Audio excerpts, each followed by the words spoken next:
Once upon a time, there was a little girl named Rainy.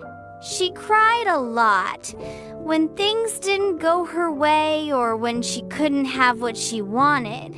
One day, Mama said, "You'll melt into a puddle if you cry so much." But Rainy didn't listen. She kept crying and crying and crying.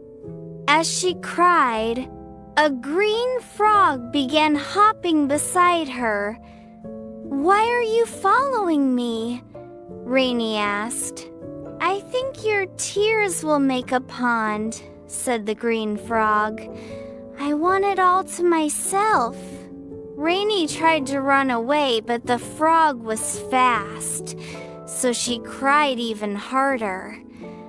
Tired, Rainy sat on a rock and cried.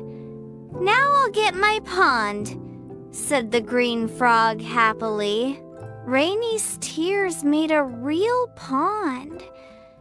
She sat on a tiny island. The green frog splashed and made a silly face.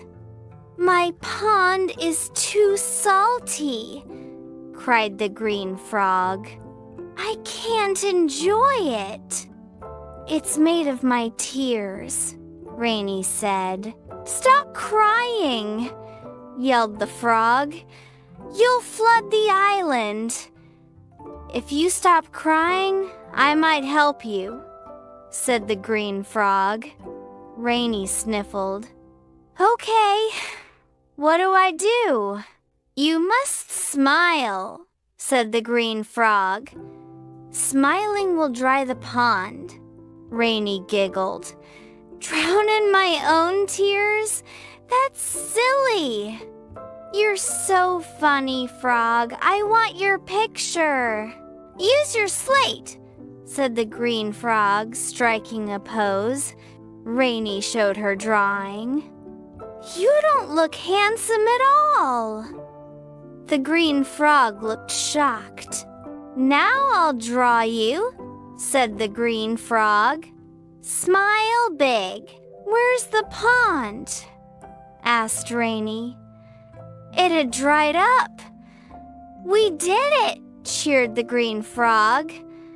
"I'll smile more and cry less," said Rainy.